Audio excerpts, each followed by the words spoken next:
Good morning, family. Happy Monday already in the month of October. And for this month, we will be looking at the story of Ruth. So today we'll be looking at Ruth chapter 1. Won't look at the entire chapter, but just pulling out some highlights.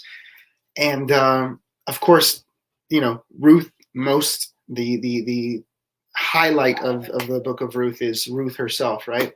But today I want to focus on Naomi. Naomi. So here's kind of what I want you to hear for just a moment. Just say it out loud, or if you're listening with somebody, just say it's complicated. It's complicated. And here's what I want to talk about. I want to talk about Naomi, whose name means sweet or pleasant one or joy, right? Positive. Just think positive things. That's what her name means. It means joy. It means pleasant. But like I said, I want you to think about that. So her name, excuse me real quick while I close this. Okay. Her name means those things. However, I want to talk about it's complicated.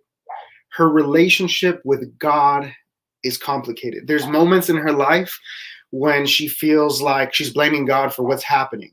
Like God is either punishing her, or God is against her, or God is not for her. And then also there's moments where she feels like God has forsaken me. And that's what I want to talk about today. There are moments in our life when things aren't necessarily going as planned.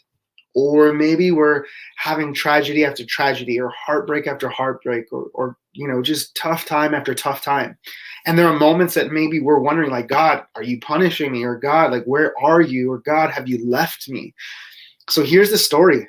Ruth chapter 1, Naomi, Elimelech, her husband, and their two sons, they leave their land, they leave their home, they leave their comfort, they leave their community, they leave what they know, and they have to leave because there's a severe famine, okay, in the land. And just think about that.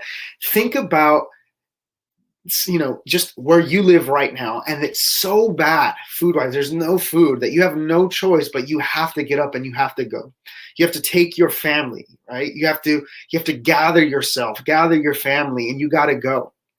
And so they land in they land in the land of Moab. That's where they end up, in the land of Moab. And while they're there, should I say, Naomi's husband dies. At some point he dies. So already there's hardship because there's a famine in the land. I mean, that's serious physical, that's exterior, right? Like, that's tough to go through, external circumstances.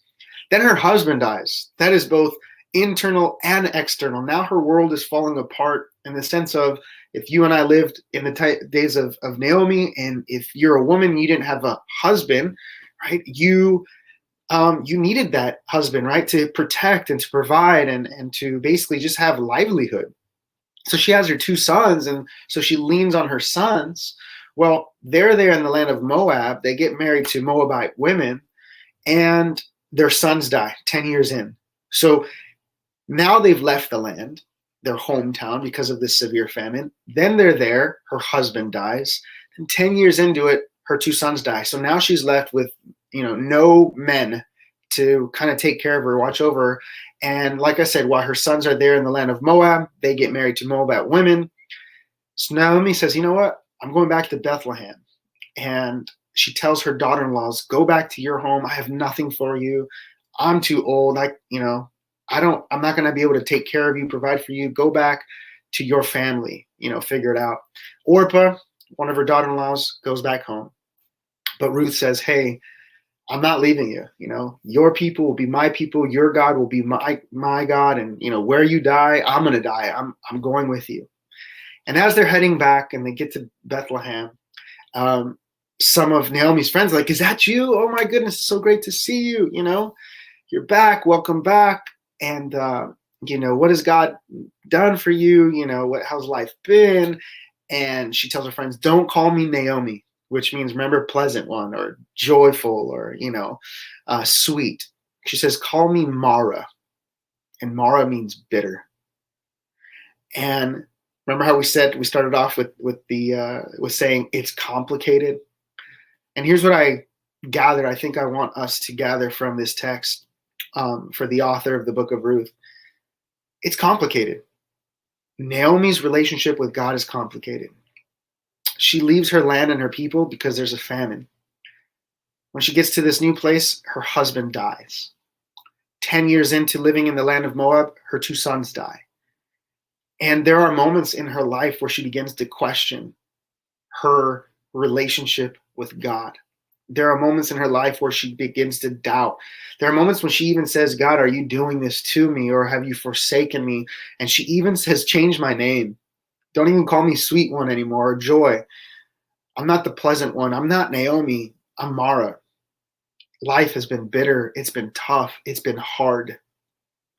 And that's what I want to encourage us with, that when you and I read the Bible and read the text, sometimes I know we talk about hope and love and joy and positive things, but sometimes life is hard, and we go through moments where we are human beings who struggle, where it is tough, where we have to go through things that we don't even understand, like what's happening and why it's happening. And there are moments when we begin to doubt God.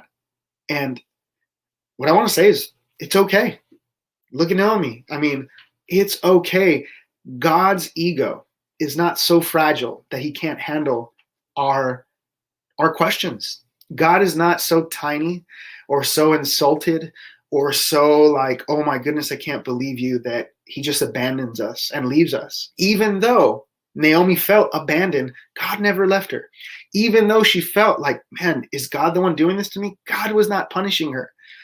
Sometimes life just happens.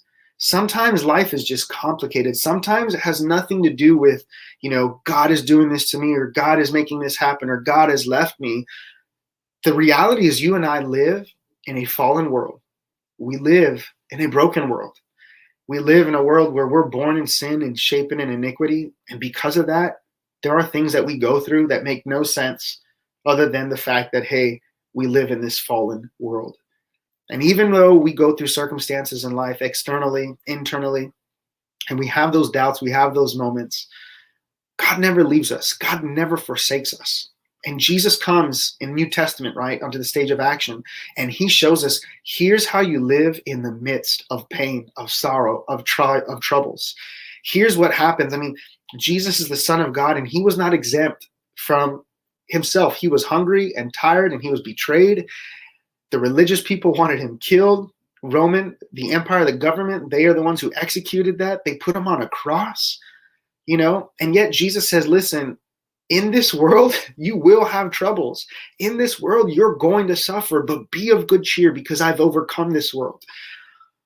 And so I just want to encourage you today, family, that if you are going through a season like Naomi, right, who she had to leave her land, her family, her friends, because of severe famine. And when she gets to this new place, Moab, her husband dies. And 10 years into it, her 2 sons die. I mean, and so she lived years of tough times. It was hard. It was a struggle. And yet, I'm not going to tell you the end of the story, because that's what we're going to be doing for the month of October. So please stay tuned.